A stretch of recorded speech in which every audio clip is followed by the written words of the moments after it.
ARESxGOD here, and it's time to talk about DanMachi. And honestly, this episode was very hype, mainly thanks to Welf, but also very interesting. We have more flashbacks with the Astrea family, and it just makes me miss them even more.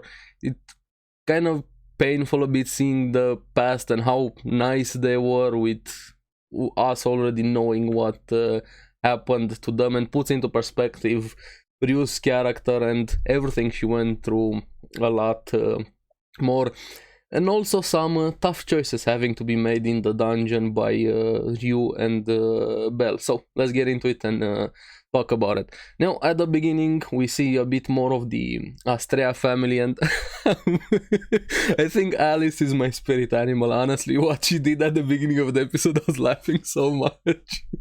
She just gathered everybody there, having this serious moment, and just throws in a bit there, like stirring the pot. Let me just throw this in here and see what's gonna happen. So what is justice? What does justice mean? The philosophy question, like going deep in there, and you have all of them with their own arguments, being good, not being just good without a reward, that self-righteousness. And they even tease Rion a bit. They went back and forth. You can't really answer something like that. It's one of the questions was, what does it mean to exist, like to be or not to be, a question that just makes your mind go in different places. And even after that, her saying not even the gods can answer it, but I feel like she just threw that in, stood back and had her entertainment.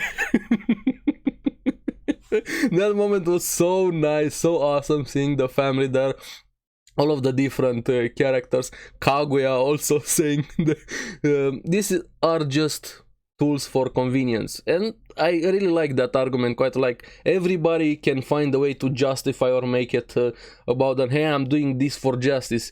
Yes, but your justice could be somebody else's revenge, or destroying their life for your justice, and just makes you think about a lot of things. And then Alice was, yeah, not even the gods can answer this question. But she just threw it there, and chaos happened. And let's just focus on what we can do. Take out fake justice with them trying to go after Evilus. Focus on what we can do. And that made me miss and like the Astrea family quite a lot more, which unfortunately makes it even worse knowing what's going to happen to them. But they're doing such a good job with each episode, showing more and more with the family. And Ryu, I like her even more with each episode. Now, speaking about Ryu, we see them a bit in the dungeon again, with her and Belle bickering a bit of how to heal each other. She wanted to heal Belle. Belle wanted for her to take care of herself, so she finally heals herself a bit, which I really like the relationship between them. I feel like they're gonna have a very big bond after they get out of this situation.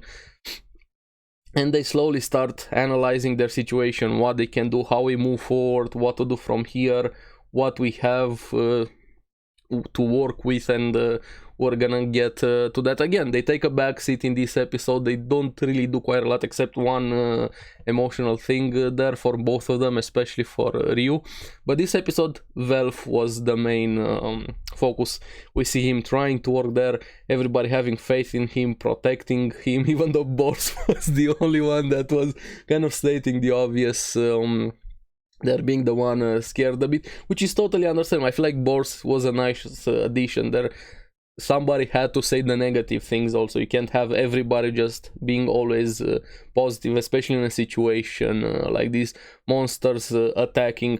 Welf, I really like that he wasn't instantly, hey, this is gonna work. He was having a hard time with the adamantite. It was very hard there, and slowly we're gonna get to that point, showing both situations, both with Welf and now again with Ryu, them trying to figure out where to go.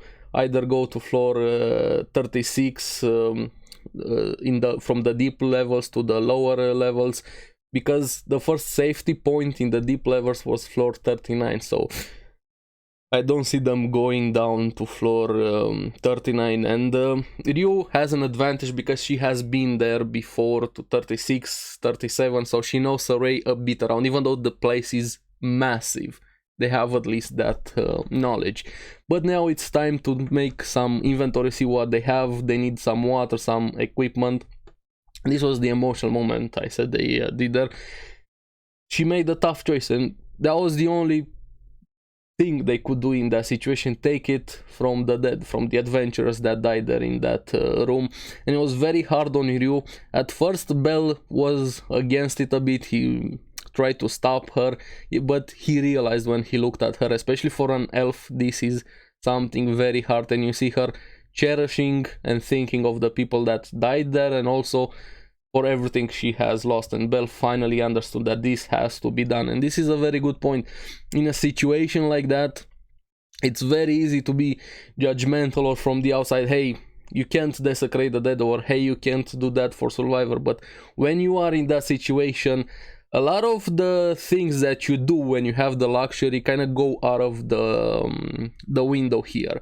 And they finally go through it, which I really liked them showing.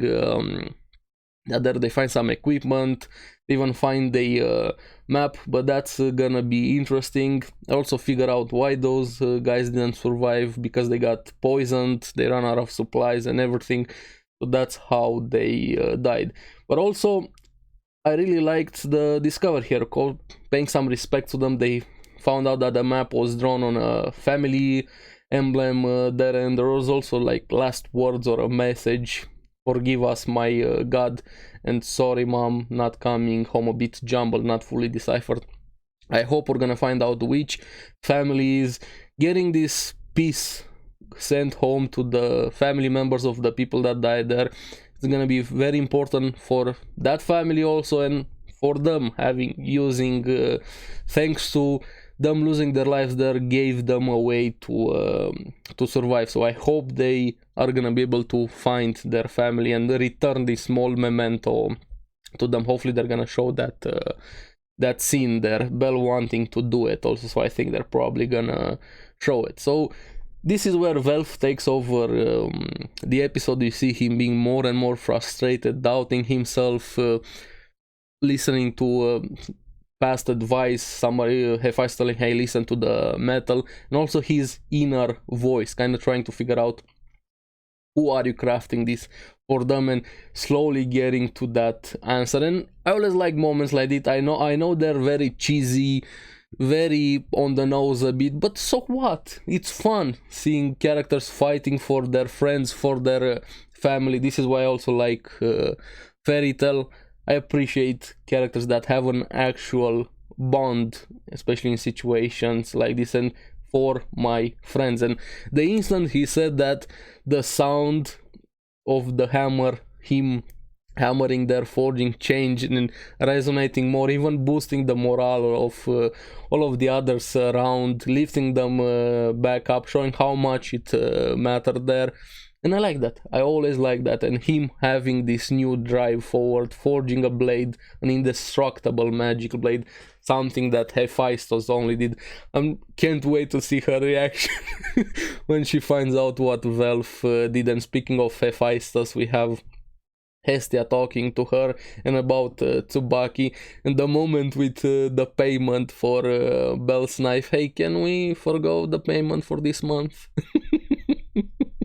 No, Hephaestus, no. You have to prove it that you still care about him and willing to do everything about him. And I like that moment that she didn't instantly forgo the payment, even though Hestia got a bit frustrated. That was a nice moment. And also the scene was really good here, with finally showing the crafting, what he did there, and was blood, sweat and tears literally being done in that forge. I feel like that could be part of the way indestructible magic blade is done, without it actually shattering after a use or a few usages. You have to have probably a bigger reason to craft and not just view it as a weapon or craft it for something that is important to you. Maybe it's gonna be revealed later on, but that scene was so well done. And at that moment you see monsters breaking through, but Welf blasts them, and the sword was looking really good. And we have him using it with Cassandra needing more magic, and the fire tornado that happened there, everybody was just completely obliterated. The monsters, the others were safe from the fire, and it's also part of Cassandra's prophecy. So this light, this everything that happened here was part of her prophecy. It made it even better. So yeah, overall a pretty hype episode, thanks to Welf and the tough choices there that Belle and Ryu had to make, and showing the actual reality of the dungeon, how gruesome, how grim it can be, and what somebody has to do for survival. Also seeing more of the Astrea family, which I always like. I'm also curious about Tsubaki, what she's gonna do when she reaches at least the Welf group there. They're gonna have a bit more to reach Belle. So yeah, this season has been a blast, both from a fun point of view and both from all of the fire, the fighting, everything that has been happening here. And I can't wait for more. DanMachi has been awesome this season, but now I'm really curious what you guys thought about the episode with Welf and finally forging something like this, what Belle and Ryu are going through, and what do you think about the Astrea family? I'm actually really curious, and maybe you're also gonna see the god at some point. So yeah, let me know in the comments below what you guys thought about the episode and the series overall. And as always, thank you very much for watching. Remember to like and subscribe, helps me quite a lot, and you guys get the latest videos on the series that I follow. So keep enjoying DanMachi. Also make sure to check out the podcast. I'll see you in the next one. Bye bye.